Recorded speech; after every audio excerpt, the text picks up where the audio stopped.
Good evening, everyone. Sida thangtin mi kuring thamjagada live stream na atoma tarang noksari ni tabir khidmak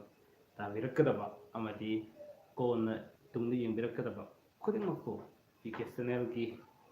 adong gi marok kam samanga na tarang noksari hojik ai live stream hojare almost ai pung mapan lagi hojagune pung mapan lagi ipan makai na drama mapan sida sum hojagadone adon ai kanagomba amatada notification thamjadana haja tare hana pau bijadana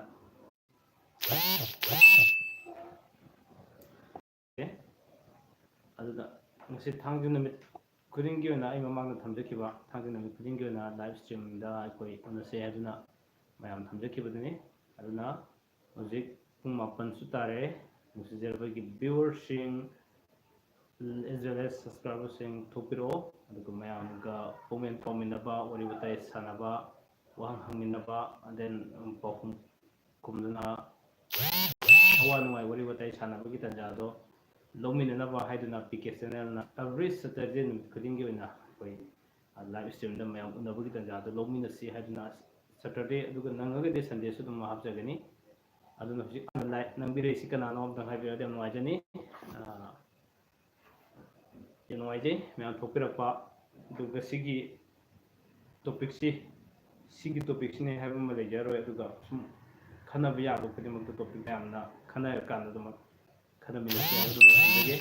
aigi sound seng tabi bradum habiro ai sound si seng ta dragde ai khar kana hajdini midang ina ina yam kana habis nuaije da aduna sum ituna koi aigi channel asina every Monday sima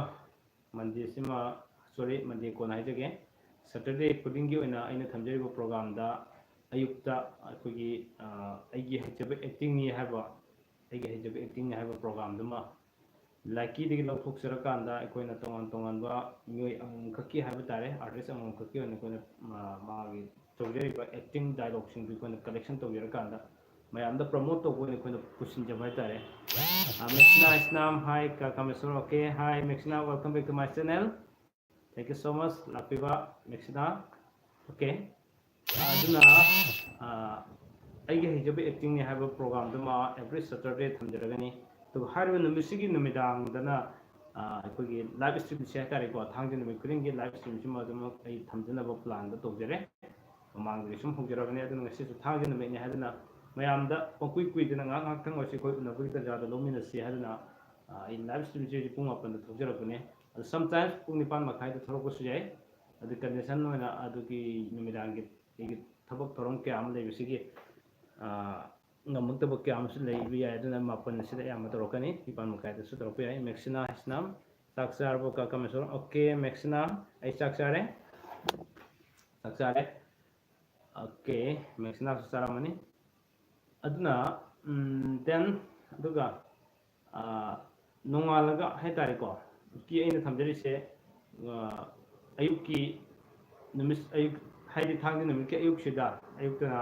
kogi keno hapugani aigi haijab acting ni have program nam thamjare every Saturday then aduga numidang dan live stream sim thamani thangni numit krengi aduga nomajing numitna atokun somnath luang sar nuaribo okay nuari Somnath samadi abema nakoi nungaranguni khalli isham nungari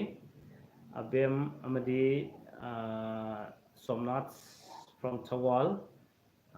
agi live to lakpi ba yam nungai welcome back to my channel Novi Devi hi Kaka Mesor hi Novi Sunil Nongthongbam kai mathil honabire okay Sunil Nongthongbam aise ngasidi kano oina honare hawai kangtak tuk khangsa chane ngakna haidare ko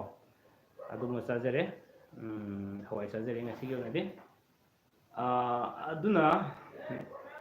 nomajing numisina nongalaga Sunday numisina simadi lengdana dum lejare ko kogi aina sabta khuding oina thamjaba chayol gi rasi foldo dum mayam su yam kan yengbiri hu yam noaje ko adu numisigi numidang su dum ai live yari mkai thamjana hona jage athokom Somnath luang nungari sir okay jik pairi bese Somnath amadi abema animak puna yengminaranggadaba male aigi wakhanda timing sinani ko ina hareje aduna just yam nuai jabadi hojik aigi sayolgi rasi phulse ko sayol sayolge na thagase khudingi mayamna yengbiba machung mayamna comment lakbiba like tobiba masing yam khulak ko sem nuai je hejab tare ko थाजा हौजम साक्षारबो okay I चारे हवाई थोंग चाजरे थाजा हौजम okay अदुना सयोगी राशि फोल से सुम याम fun यंगिरप याम नुवाइजे आई जो सोइदना मकी यारिम किन गन्ना अदुमक थाजनबदि याम कन होना जबने देन अदुगा अमना अखोगी कहने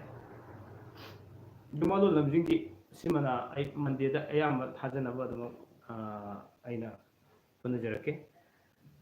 munal murangthem sakchar mukaga sakchar munal then athokom somna luang sar yam sarji yam khangi ko khangi ai mitu ui noine leramgado film do ji loina id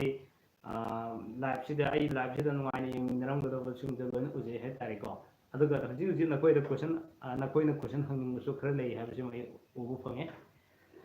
asi haige somnath amadi chanabe amada then aduga ai sound phajana tai ko mayam sound se aina ngang ising se sem ka ba gede musun ngaroi habisam thamjage aduga jumbalo lamjing da mayam na thambirakpa kano singse kamai torga leirino hayo une adudi adudi aina haras noine lalen harani aina udi ui aina to ai hararo miyam yeng hararo maramdi aigi live sida noina hangning bule ri ba ka do adoina hango hetari ko thaja hobijam khara se lawe sargise ke sir light tawjare second one okay thank you Satish Antem thank you so much Munal munal murangtem ka se kai lamdagi no ai herok tagi ne munal herok tagi ne herok patu dagi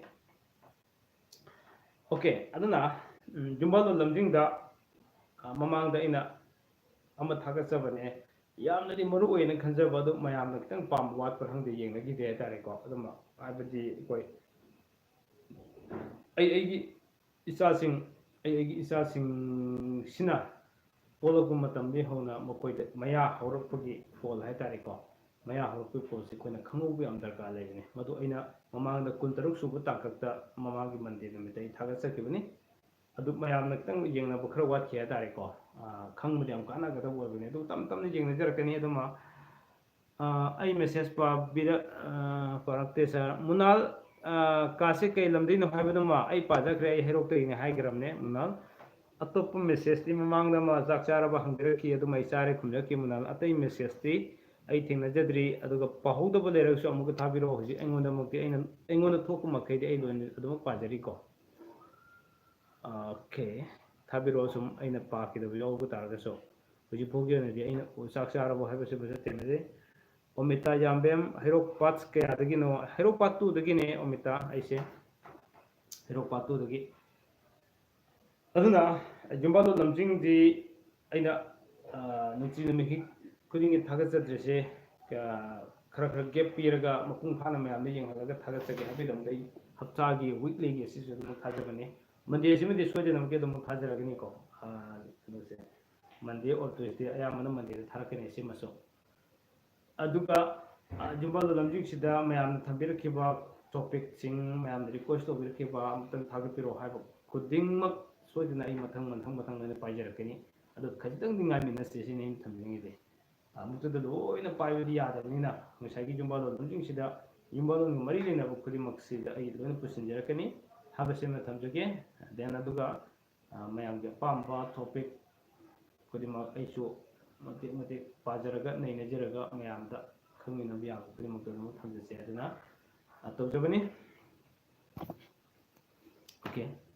मखा message लाक्ट्री अदुना हुजिक फोकी ओइना आइना थंजरिबा topics then अदुगी अमना अमसु लei आइना पीके online class हाइदना ngarang सम थंजबने ꯃꯔꯨꯑꯣꯏꯕ ꯁꯕꯖꯦꯛꯁꯤꯡꯁꯤꯗ ꯀꯧꯖꯔꯀꯥꯟꯗ ꯑꯉꯥꯡꯁꯤꯡꯒꯤꯗꯃꯛ ꯈꯟꯖꯔꯀꯥꯟꯗ ꯁꯨꯝ ꯑꯩꯅ OPK online ꯀ꯭ꯂꯥꯁꯁꯦ ꯊꯝꯖꯕꯅꯦ ꯑꯗꯨꯕꯨ ꯃꯁꯤꯁꯨ ꯀꯌꯥ ꯄꯥꯝꯅꯕꯁꯤ ꯈꯤꯇꯪ ꯋꯥꯠꯄꯒꯨꯝ ꯑꯃ ꯏꯃꯦꯖ ꯑꯃ ꯇꯥꯏ ꯀꯩꯁꯨ ꯀꯥꯏꯗꯦ ꯑꯗꯨ ꯄꯥꯝꯅꯔꯤꯕ ꯈꯔ ꯌꯦꯡꯉꯤꯕ ꯈꯔꯁꯤꯅ ꯑꯗꯨꯝ ꯃꯣꯏꯒꯤ ꯐꯨꯜꯐꯤꯜ ꯑꯣꯏꯖꯅꯤ ꯍꯥꯏꯕꯁꯤꯃ ꯊꯝꯖꯒꯦ ꯑꯗꯨꯅ ꯑꯃꯅ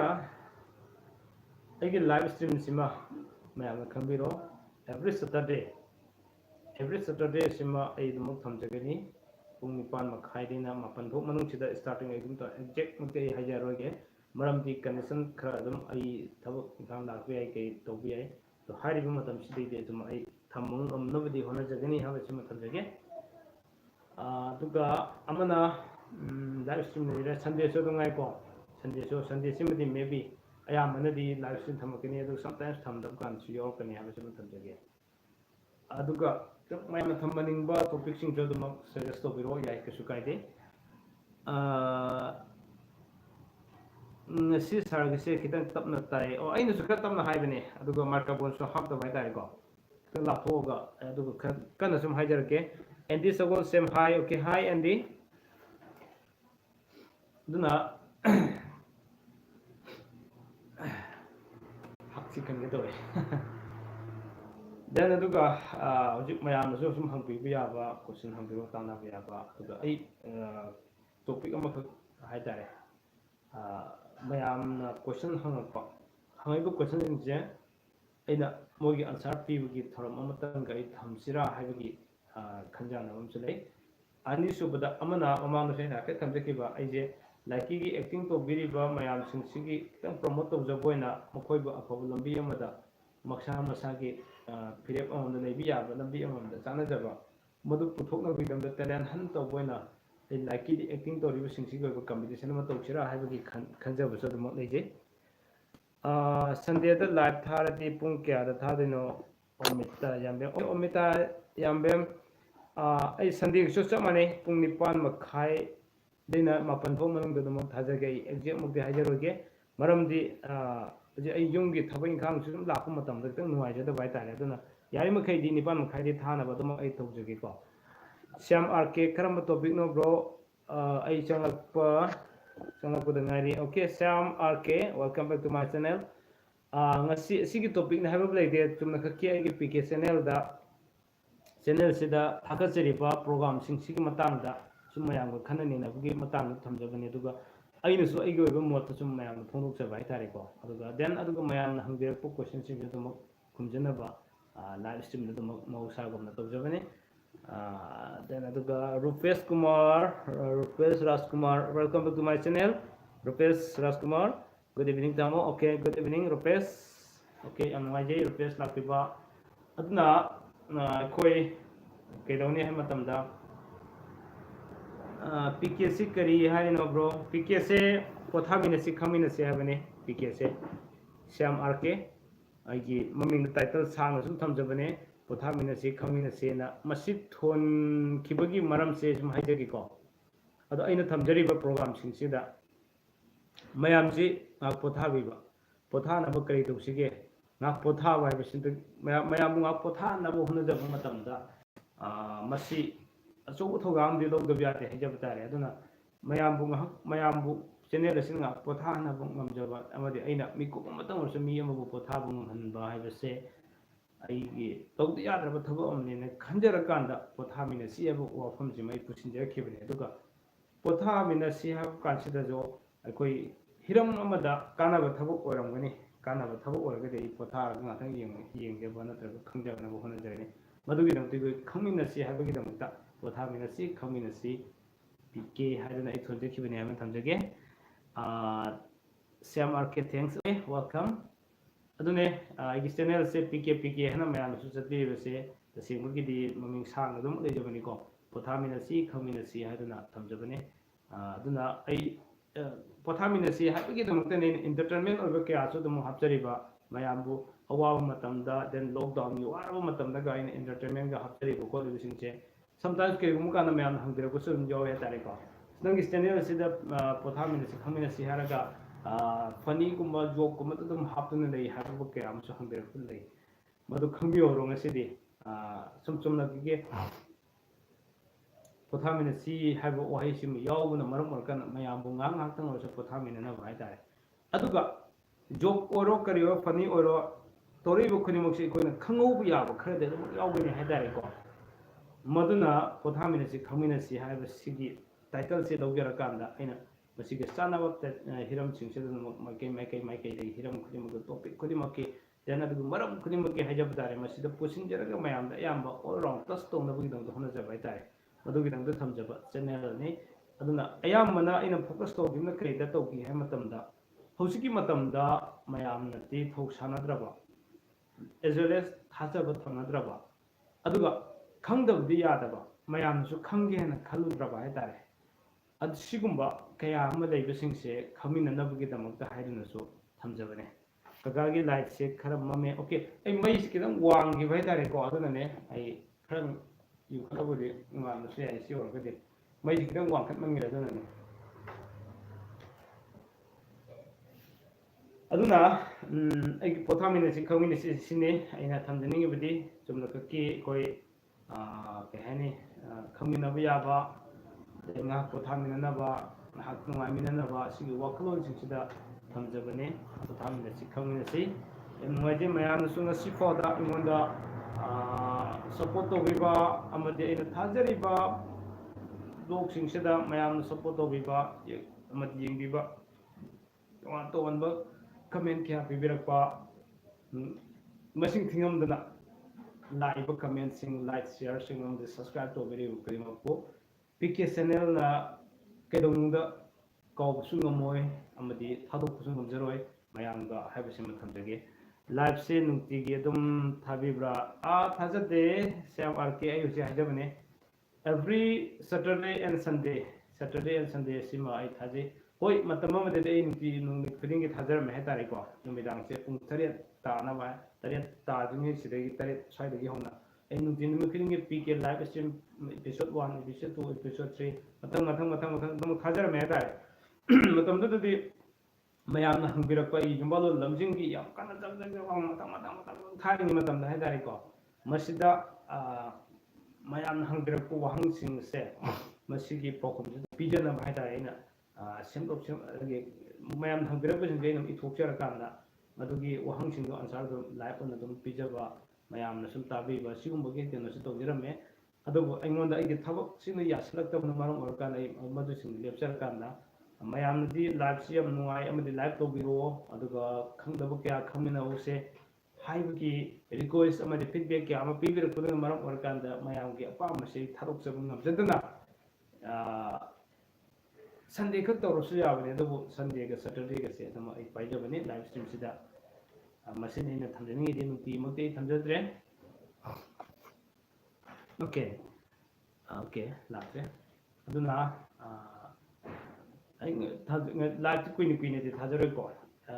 ꯄꯨꯡꯈꯥꯏꯃꯨꯛꯀꯤ ꯆꯥꯡꯁꯦ ꯑꯗꯨꯝ ꯑꯩ ꯊꯥꯖꯔꯛꯀꯅꯤ ꯗꯦꯟ ꯑꯗꯨꯒ ꯍꯧꯖꯤꯛ ꯐꯅꯤꯒꯤ ꯚꯤꯗꯤꯑꯣ ꯂꯥꯛꯄ ꯃꯇꯝꯗꯗꯤ ꯃꯌꯥꯝꯁꯤ ꯑꯗꯨꯝ ꯊꯋꯥꯏ ꯌꯥꯎꯅ ꯌꯦꯡꯅꯕꯒꯤ ꯑꯩꯒꯤ ꯁꯕꯁꯀ꯭ꯔꯥꯏꯕꯔꯁꯤꯡꯁꯤꯗ ꯍꯥꯏꯇꯥꯔꯦꯀꯣ ꯑꯗꯨꯝ ꯌꯥꯎꯋꯦ ꯑꯗꯨꯕꯨ ꯐꯅꯤꯒꯨꯝꯕ ꯈꯔ ꯅꯨꯡꯉꯥꯏꯅ ꯗꯦꯟ ꯏꯟꯇꯔꯇꯦꯟꯃꯦꯟ ꯑꯣꯏꯕ ꯁꯤꯡꯁꯤꯅ ꯈꯔ ꯍꯦꯟꯅ ꯑꯗꯨꯝ ꯄꯥꯝꯅꯕꯁꯨ ꯑꯗꯨꯝ ꯑꯩ ꯈꯪꯖꯩ ꯑꯗꯨꯅ ꯃꯔꯝ ꯑꯣꯏꯔꯀꯥꯟꯗ ꯑꯩ ꯌꯨꯝꯕꯥꯜꯂꯣꯟ ꯂꯝꯖꯤꯡꯁꯤ ꯃꯔꯛ ꯊꯠꯅ ꯅꯨꯡꯉꯥꯏꯕꯒꯤ ꯑꯦꯟꯖꯣꯏꯃꯦꯟꯁꯤꯡꯒꯤ ꯑꯌꯥꯝꯕ ꯈꯔ ꯇꯧꯍꯜꯂꯀꯥꯟꯗ ꯑꯗꯨꯝ ꯇꯧꯖꯕꯅꯤ ꯃꯁꯤꯅꯤ ꯄꯤ ꯀꯦ ꯆꯦꯅꯦꯜꯅ ꯇꯧꯖꯔꯤꯕ ꯃꯌꯥꯝꯁꯤꯡꯁꯦ ꯃꯌꯥꯝꯅ ꯄꯦꯟꯕ ꯄꯦꯟꯗꯕ ꯀꯌꯥ ꯑꯃ ꯂꯩꯕꯤꯕ ꯇꯥꯔꯒꯁꯨ ꯑꯗꯨꯃꯛ ꯃꯌꯥꯝ ꯉꯁꯤ ꯐꯥꯎꯗ ꯁꯤ ꯇꯧꯍꯟꯅꯤꯡꯉꯦ ꯁꯤ ꯇꯧꯕꯤꯔꯣ ꯍꯥꯏꯕꯅꯆꯤꯡꯕ ꯃꯌꯥꯝꯁꯦ ꯉꯁꯤ ꯐꯥꯎꯗ ꯍꯥꯏꯗꯨꯅ ꯂꯥꯛꯏꯕꯁꯤꯡ ꯑꯃꯗꯤ ꯑꯩꯅꯁꯨ ꯑꯉꯝꯕ ꯊꯥꯛꯇ ꯁꯤꯌꯥꯔ ꯇꯧꯖꯔꯛꯏꯕ ꯃꯌꯥꯝꯁꯤꯡ ꯑꯁꯦ ꯃꯌꯥꯝꯒꯤ ꯁꯔꯨꯛ ꯌꯥꯎꯗ꯭ꯔꯒꯗꯤ ꯑꯃꯗꯤ ꯅꯨꯡꯁꯤꯖꯔꯕ ꯑꯩꯒꯤ ꯚꯤꯌꯨꯋꯔꯁꯤꯡ ꯁꯕꯁꯀ꯭ꯔꯥꯏꯕꯔꯁꯤꯡꯒꯤ ꯃꯇꯦꯡ ꯌꯥꯎꯗꯅꯗꯤ ꯀꯔꯤꯁꯨ ꯑꯩꯅ ꯇꯧꯕ ꯉꯝꯃꯣꯏ ꯍꯥꯏꯕꯁꯤꯃ ꯊꯝꯖꯒꯦ ꯑꯗꯨꯅ ꯃꯈꯥ ꯇꯥꯅ ꯑꯗꯨꯃꯛꯁꯨ ꯄꯤ ꯀꯦ ꯆꯦꯅꯦꯜꯕꯨ ꯁꯞꯄꯣꯔꯠ ꯇꯧꯕꯤꯌꯨ ꯑꯃꯗꯤ ꯂꯥꯏꯛ ꯁꯤꯌꯥꯔ ꯁꯕꯁꯀ꯭ꯔꯥꯏꯕ ꯇꯧꯕꯤꯌꯨ ꯍꯥꯏꯕꯁꯤꯃ ꯊꯝꯖꯒꯦ ꯊꯥꯒꯠꯆꯔꯤꯕ ꯕ꯭ꯂꯣꯒ ꯈꯨꯗꯤꯡꯃꯛ ꯅꯨꯡꯇꯤꯒꯤ ꯑꯗꯨ ꯃꯌꯥꯝꯗ ꯀꯩꯒꯨꯝꯕ ꯍꯪꯖꯒꯦ ꯑꯩꯁꯦ ꯃꯌꯥꯝꯁꯦ ꯍꯧꯖꯤꯛ ꯑꯩ ꯋꯥꯍꯪ ꯑꯝꯇ ꯍꯪꯖꯒꯦ ꯃꯌꯥꯝ ꯄꯥꯎꯈꯨꯝ ꯄꯤꯕꯤꯔꯛꯎꯕ ꯏꯁꯥꯒꯤ ꯅꯨꯡꯇꯤꯒꯤ ꯑꯩꯅ ꯊꯥꯒꯠꯆꯔꯤꯕ ꯕ꯭ꯂꯣꯒꯁꯤꯡ ꯑꯁꯤ ꯅꯨꯡꯇꯤꯒꯤ ꯊꯥꯔꯛꯄꯁꯤꯗ ꯃꯌꯥꯝꯒꯤ ꯋꯥꯈꯜꯗ ꯀꯔꯤ ꯐꯥꯎꯕꯒꯤ ꯌꯥꯝ ꯅꯨꯡꯉꯥꯏꯇ꯭ꯔꯕ ꯍꯥꯏꯕꯗꯤ ꯅꯨꯡꯇꯤꯒꯤ ꯊꯥꯖꯔꯛꯄ ꯕ꯭ꯂꯣꯒꯁꯤꯡꯁꯦ ꯃꯁꯤꯗ ꯃꯌꯥꯝꯒꯤ ꯑꯄꯥꯝꯕ ꯑꯗꯨꯝ ꯍꯥꯏꯕꯤꯔꯛꯑꯣ ꯃꯁꯤ ꯅꯨꯡꯇꯤꯒꯤ ꯊꯥꯕꯁꯤ ꯅꯨꯡꯉꯥꯏ ꯑꯣꯔ ꯅꯨꯡꯉꯥꯏꯇꯦ ꯍꯥꯏꯕꯅꯆꯤꯡꯕꯁꯤꯡꯗꯣ ꯁꯦꯡꯅ ꯁꯨꯝ ꯍꯥꯏꯕꯤꯌꯣꯀꯣ ꯁꯤꯗꯤ ꯑꯣꯀꯦ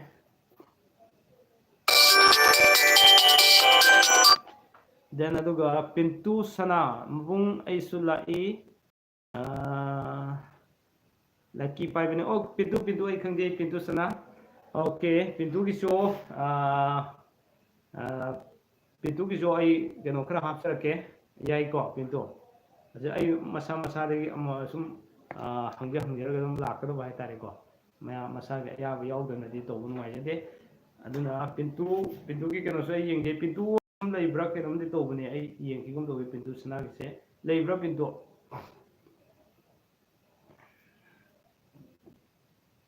खरदे येंबगुम तवे अदुना नुवाइजै एगी चैनल सिदा हजि लाइव ता लाक्पीबा याम नुवाइजै पिंचो welcome back to my channel अदुना पिंटू एगी लाइकी दा एगी लाइकी दा पीके चैनल हाइना अदमक लेबनी को मदुदा डायलॉग इसेगी नतब डायलॉग कुम कई गुम खरा सुम थाजिन बिरो इंगोंदा पिंटूना मनिसना ओइनाम okay okay then thaja isnam sar aigi message pa birakte thaja ki message se aina khanbada ngasi sar gi kitang tapna tai haibasigi makhada atai message ingonda yorokri haijaba tare aduna asina taba I khraga ingonda yorokta borga tare oiba taragadi amtang thabiragadi am nuaijani thaja Sanathoi hain leibane mabung okay Sanathoi khang okay Sanathoi en leibido ibung the show follow leinabane okay thank you so much Sanathoi di khangje okay adu pintu ayam bana ko aigi thangje numit ki program do masi joma thamjaki ngasi baby sani ki thamjaki bane mayam gi dimangi mutuna aduna asum mi ang ki dialogue chene to geri se kani mayam to geri ba ki acting to geri ba dialogue to geri ba singsi da aina promote to jaba angam matha pa ina promote to jaba tare ko madu wakhalo da dum ai thamjabane kain tare da aduna sum to biro acting to biro dialogue sum to biro aduga aina sum yengerake ko adu mathangi Saturday da ai hapchar na ba Chapter Yavenge Adina some Angonda can also mumming the Hapin below Hatarico. Okay, PK channel and Labuda Aduna Adiki Amana Pinto in a Hajan Gomana I like he acting the relationship competition to again a candidate quickly in a Pampropia my sister Charuk Yaminasi I YouTube to Pesa Lakse live passing my depression and when I come again Kanja Vitare. Aduna Namera Pom John Silla Sarsu like the acting to be bro. I acting the Togi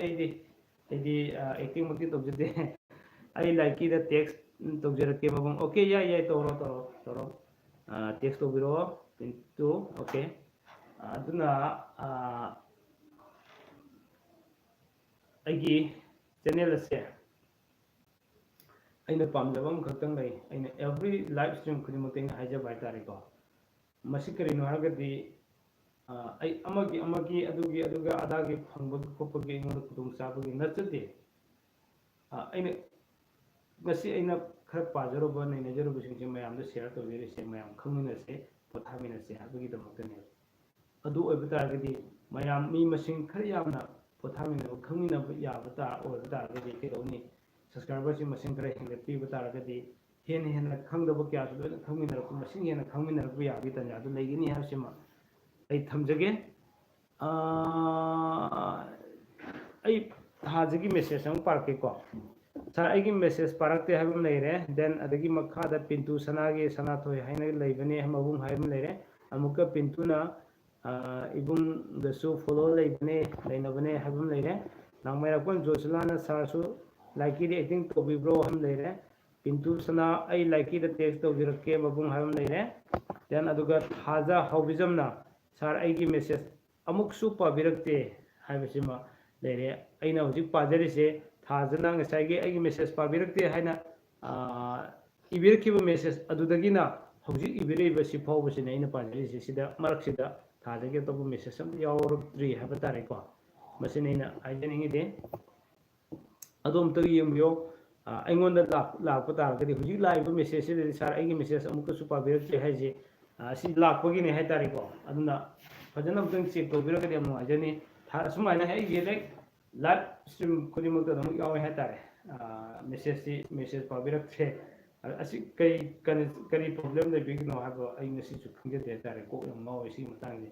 अदुना मयामना इचन्ना वरोबिदना मयामसु वरोबिदना Namu पाहुदो message तो यंबियो मरक्सिदा message अनि था क्रेसर अदु इंगोन यौरक्ट्रे मे कमाय Taino खंगदे सिनै नाइजेदे live stream खुदिमक अदुम तौबा high तारे सुमाइना मी अममनि दुम यावे कमाय तैनो सिमाई कई प्रॉब्लम लेबिगनो हाबसे फना कन थिजबने दुबो फंगदे करी कमाय तैनो खंगदे मसे थाकिबा मेसेज तो जी इरिंगे अदुम इबिरो येंगे अदुगा अदुम को थाकिबा मेसेज तो नौना कमेंट रिप्लाई नतबिदा नौना कमेंट सुम इबिरो को लाइव दे रिप्लाई दे नंबिरो नो रिप्लाई नफम सियावबुदि योरम अदुना नुवाइजै मयामना हंगिरिबा मयामना मयाम उनबिबा अइगी लाइव से अइगी मयामदा ꯉꯁꯥꯏꯒꯤ ꯅꯣꯇꯤꯁꯇ ꯊꯝꯕ ꯌꯥꯏꯀꯣ ꯁꯣꯔꯠ ꯁ꯭ꯇꯣꯔꯤꯗ ꯑꯩ ꯊꯝꯖꯗꯅ ꯑꯗꯨꯃꯛ ꯉꯁꯥꯏꯒꯤ ꯈꯨꯗꯛꯇ ꯊꯣꯔꯛꯑꯀꯥꯟꯁꯤꯗ ꯃꯌꯥꯝꯁꯤ ꯀꯌꯥꯝ ꯊꯣꯛꯄꯤꯔꯛꯄꯒꯦ ꯍꯥꯏꯕꯗꯨ ꯌꯦꯡꯖꯅꯤꯡꯕꯒꯤꯗꯃꯛꯇ ꯃꯌꯥꯝꯗ ꯈꯪꯍꯟꯗꯅ ꯁꯨꯝ ꯑꯩ ꯀꯩꯅꯣꯗ ꯑꯁꯤ ꯊꯣꯛꯀꯅꯦꯅ ꯅꯤꯡꯁꯤꯡꯖꯗꯅ ꯍꯥꯏꯇꯥꯔꯦ ꯈꯪꯍꯟꯗꯕ ꯅꯠꯇꯦ ꯈꯪꯍꯟꯕꯗꯤ ꯅꯍꯥꯟꯁꯨ ꯈꯪꯈ꯭ꯔꯦ ꯃꯌꯥꯝꯗ ꯅꯤꯡꯁꯤꯡꯖꯗꯕꯤꯗ ꯑꯗꯨꯃꯛ ꯊꯣꯛꯆꯔꯛꯄꯅꯤ ꯃꯁꯤꯗ थोपरिबा यंगिरिबा खुदमकसे आई पीके चैनल ना केदुम कोबु नमोय अमदि नमखै लेदन थाकजरि अबसे थमजगे देन अदुगा हौजिक से अति मेसेज लाइब्रा हाइब मतमदा तै मेसेज लात्रे लात्रिंगे मरकसिदा करी करी तोबु याबा लई हाइब मतमदा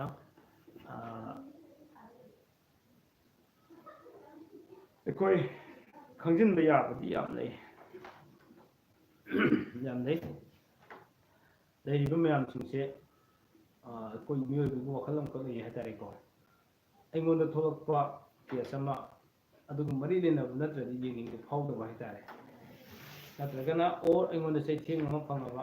फंगलिबा चैथेंगदो मदु कोकु करी तरो कोकु याय हाबना चिंगबा खरसु लई मरक्सिदा मेसेज नि था ख्रे सर था जहोबिजम सर अमुकसु था ख्रे सिमा फंगख्रे तै फंगद्रि रंबो एनजी को लाइवा खरा ताकपियो करम मतंगिनो रंबो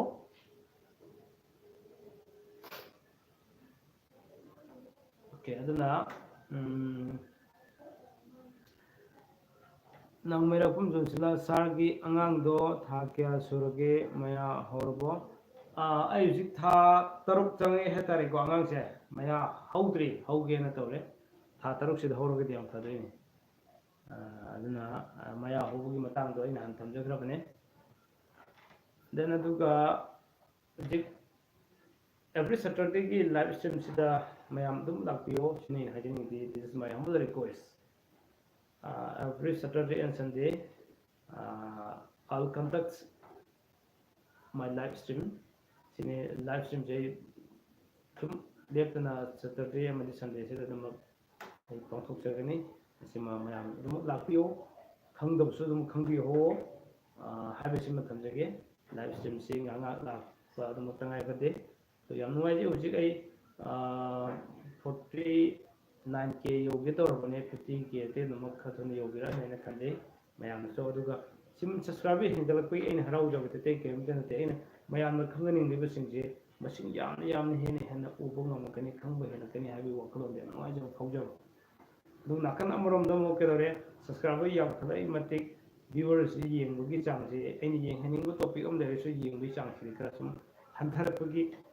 पोत अम दम दे दुगा कोगी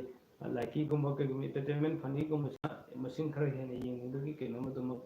एगी सब्सक्राइबर सिंग अदि लई एनीवे अदुमा मागिने येंगबा खर येंगबिरिबा परिमुतसु दुम आयम वाजे अदुगा ngasi topik am thagapa hayang ma thagapa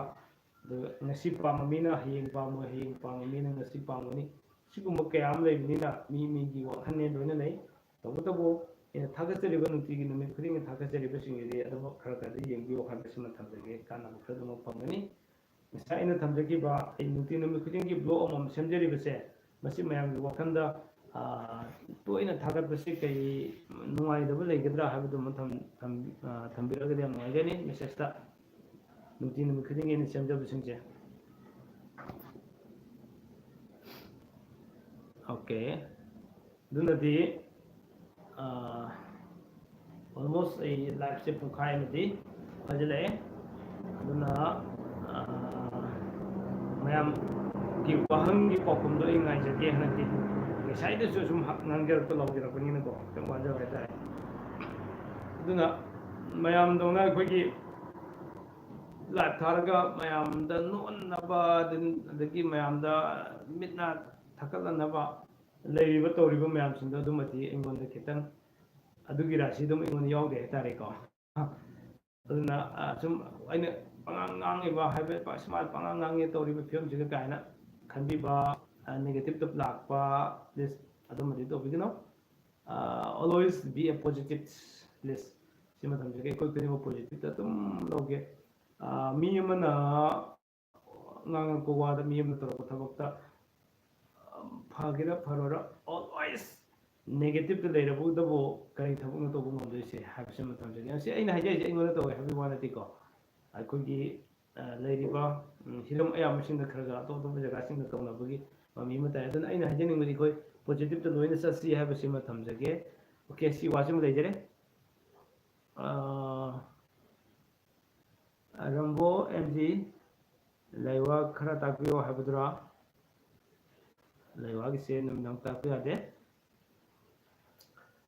okay aduna mayam wahang ngai jage mayam gi wahang ngai jage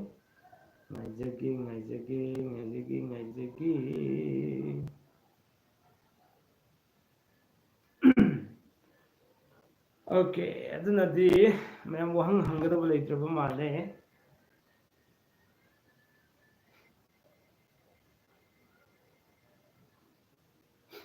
okay Rambogi introduction mark ki message sama kakpigre introduction mark ki message sama kakpigre laiye damo lewa khara takbiyo damo hadu laiye haba okay yeah ado aigi live se mayam ki mo khara phongdo piro ko thangje numit amadi sande numit ani sida thamjari basida mayam ki wakhalonda yingbiri ba mayam ki wakhalon na kari lebige adum so kitang ai ki apa mana tabida mayam gaso chana chusina ba yaba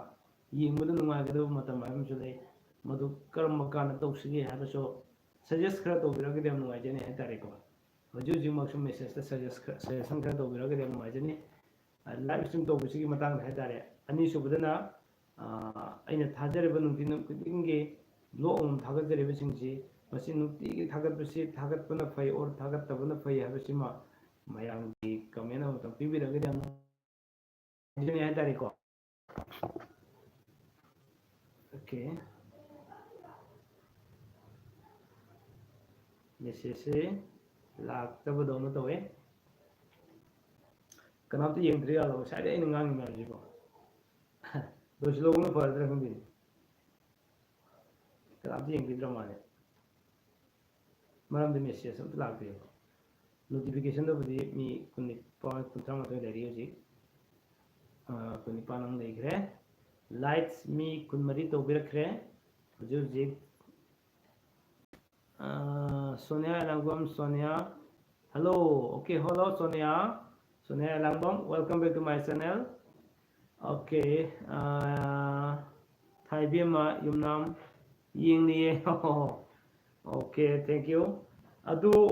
sum aina ngangi mayam singsibo taba yaribra taningibra taningdribra natragana karam mongda hayeninge habina singda singdaso mayam gi suggestion khara pamja bai tare ngasidi Sonia okay then Rambo message tharga उदबी तौरे message थारा उदबी तौरे हैबदी अइनरा अइनदी अदुम उजै हना खंजै को okay अदुने अइना पामजबा answer अनितंगदी मयामना खुबिरक दबाय तारे ngasiजे अदा सुम इबिरम सुयारंगने हना खंजै MK Angamaring Wes Angamaring Huranba Karamaya Kangdoksige Tamo Huran Kari Huran Krage Rambong Aina di Thaba Duga Tamo Jadi Udaba Matune Nanga Ise Adumai to Wehe Yobase Gyanam Tadin Adu Nampara Aduni SMS Udabi Tore Udabi Tore Haise नोगी phone दगी उदबगिरो अदुगिदी उहनबे याबने like उहनबे याबने मखागदे कोन क्रॉस मार्क अमा यावबने अदुदा नम मखादा नमफम हम यावबने अदु नमगदि लोइन मेसिन गुजि एंगोन थो इसमा लोइन थोरकने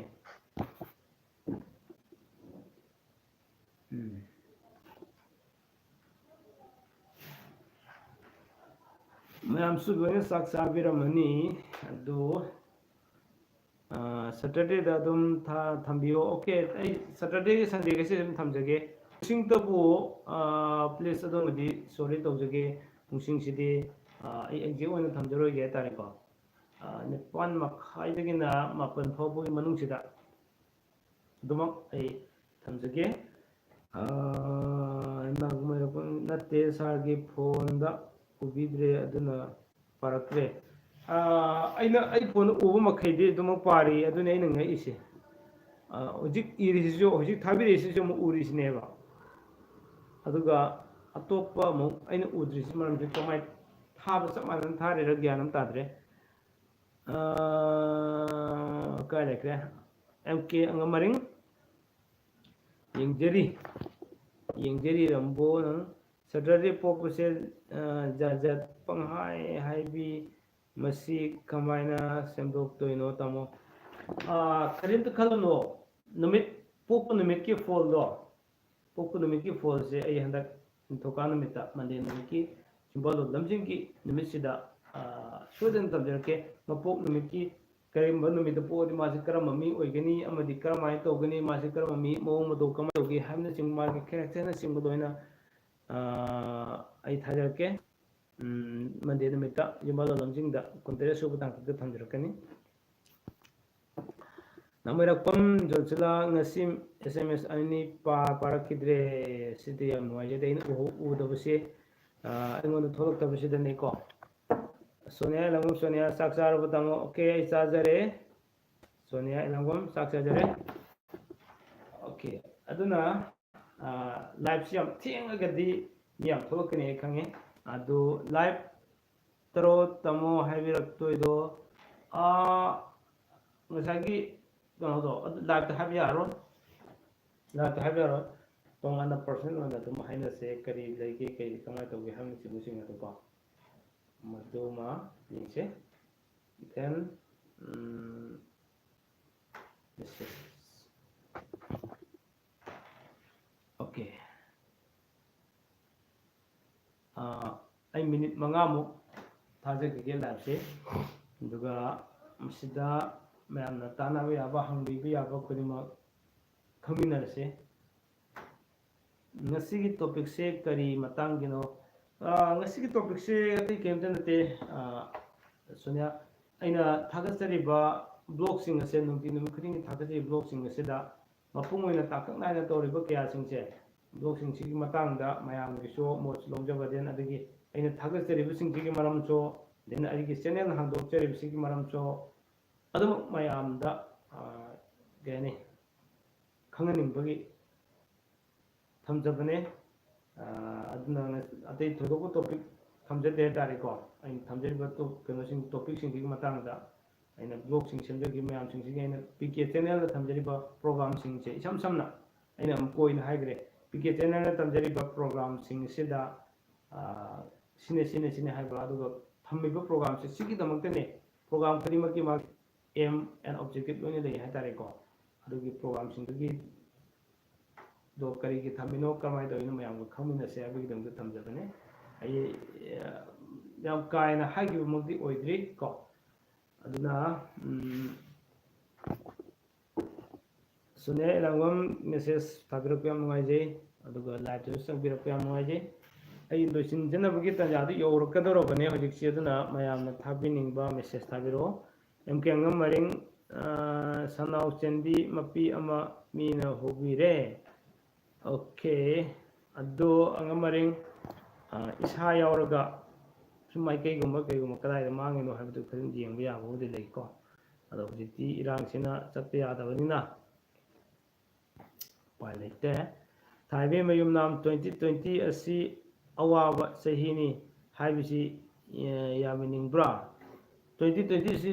ꯑꯋꯥꯕ ꯆꯍꯤꯅꯤ ꯍꯥꯏꯕꯁꯤ ꯑꯩꯒꯤ ꯃꯣꯠꯇꯗꯤ ꯑꯩꯈꯣꯏ ꯀꯪꯂꯩꯄꯥꯛꯀꯤ ꯑꯣꯏꯅꯔꯥ ꯅꯠꯇ꯭ꯔꯒ ꯚꯥꯔꯠꯀꯤ ꯑꯣꯏꯅꯔꯥ ꯅꯠꯇ꯭ꯔꯒ ꯄ꯭ꯔꯤꯊꯤꯕꯤ ꯄꯨꯝꯕꯒꯤ ꯑꯣꯏꯅꯔꯥ ꯍꯥꯏꯕꯁꯤꯃ ꯈꯪꯖꯅꯤꯡꯉꯤ ꯍꯥꯏꯅꯤꯡꯉꯤꯕ ꯀꯩꯅꯣꯁꯤ ꯀꯗꯥꯏ ꯖꯒꯥꯒꯤꯅꯣ ꯍꯥꯏꯕꯗꯣ ꯁꯣꯅꯤꯌꯥ ꯑꯦꯂꯥꯡꯒꯣꯝ ꯁꯣꯅꯤꯌꯥ ꯀꯨꯏꯔꯦ ꯊꯦꯡꯅꯗꯕ ꯇꯥꯃꯣꯒ ꯑꯣꯀꯦ ꯌꯥꯝ ꯀꯨꯏꯔꯦ ꯑꯗꯨꯒ ꯍꯟꯗꯛꯇꯤ ꯊꯥꯡꯖ ꯅꯨꯃꯤꯠ ꯈꯨꯗꯤꯡꯒꯤ ꯑꯗꯨꯃꯛ ꯊꯦꯡꯅꯁꯤ ꯑꯗꯨꯒ ꯂꯥꯏꯚꯇ ꯅꯠꯇ꯭ꯔꯒꯁꯨ ꯑꯩꯒꯤ ꯕ꯭ꯂꯣꯒꯁꯤꯡꯗꯗꯤ ꯑꯗꯨꯃꯛ ꯌꯦꯡꯕꯤꯔꯝꯒꯅꯤ ꯍꯥꯏꯕꯁꯤꯃ ꯊꯝꯖꯒꯦ ꯌꯦꯡꯕꯤꯗꯕ꯭ꯔꯅꯦ ꯊꯥꯖ ꯏꯁꯂꯥꯝ ꯍꯧꯕꯤꯖꯝ ꯉꯁꯤ ꯑꯩꯒꯤ ꯃꯦꯁꯦꯖ ꯁꯨꯛꯄꯥ ꯄꯥꯔꯛꯇꯦ ꯍꯥꯏꯔꯦ ꯉꯁꯤ ꯑꯩꯒꯤ ꯃꯦꯁꯦꯖ ꯁꯨꯛꯄꯥ ꯄꯥꯔꯛꯇꯦ ꯍꯧꯖꯤꯛꯇꯤ ꯄꯥꯔꯦꯀꯣ ꯃꯦꯁꯦꯖ ꯁꯨꯛꯄꯥ ꯄꯥꯕꯤꯔꯛꯇꯦ ꯍꯥꯏꯕ ꯃꯦꯁꯦꯖꯁꯤ ꯃꯩ ꯄꯥꯖꯔꯦ ꯑꯇꯩꯗꯤ ꯑꯩꯅ ꯎꯕ ꯐꯪꯗ꯭ꯔꯤꯕꯒꯤꯅꯦ ꯋꯥꯔꯧꯕꯤꯅꯣ ꯑꯗꯨꯝ ꯃꯈꯥ ꯇꯥꯅ ꯊꯥꯕꯤꯔꯛꯑꯣ ꯌꯦꯡꯒꯦ ꯉꯁꯤꯒꯤ ꯃꯦꯁꯦꯖ ꯄꯥꯗꯕ ꯃꯤꯁꯤ ꯌꯥꯝ ꯌꯥꯝꯈ꯭ꯔꯦ ꯌꯦꯡꯖꯩ ꯑꯣꯀꯦ ꯌꯦꯡꯖꯩ ꯁꯣꯅꯤꯌꯥ ꯑꯗꯨꯕꯨ ꯌꯦꯡꯕꯤꯔꯒꯗꯤ ꯌꯥꯝ ꯅꯨꯡꯉꯥꯏꯖꯩ ꯂꯥꯏꯛꯁꯨ ꯑꯗꯨꯝ ꯅꯝꯕꯤꯌꯣ ꯀꯣ ꯑꯗꯨꯅꯦ ꯗꯦꯟ ꯃꯌꯥꯝꯒꯤ ꯃꯦꯁꯦꯖ ꯉꯥꯏꯒꯦ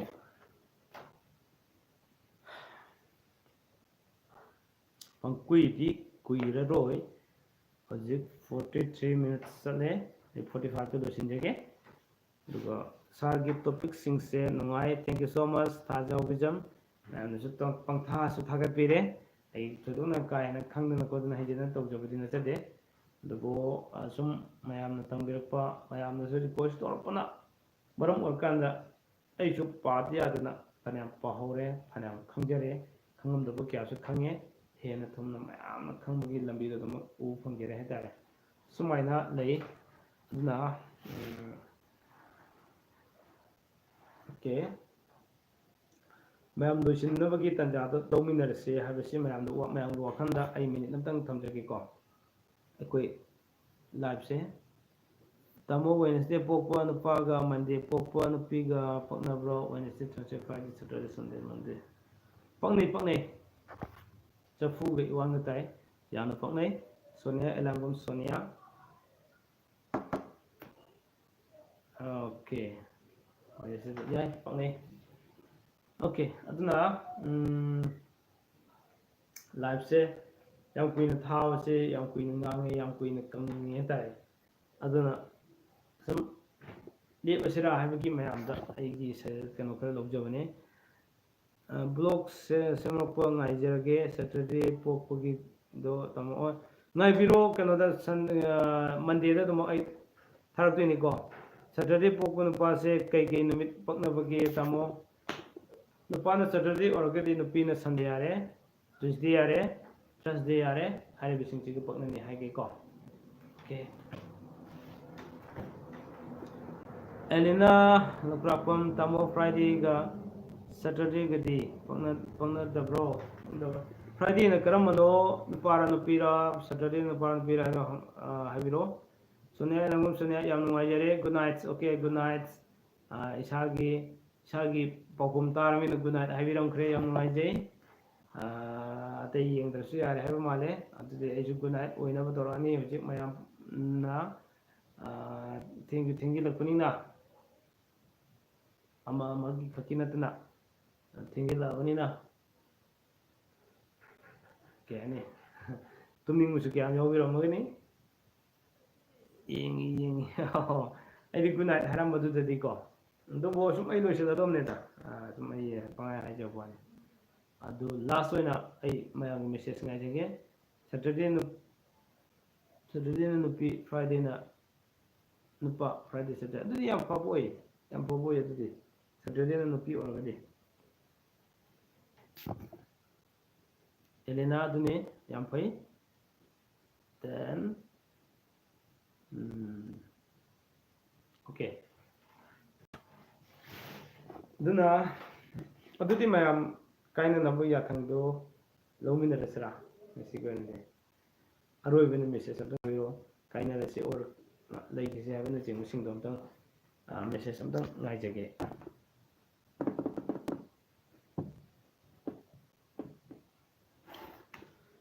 Yeah, sama.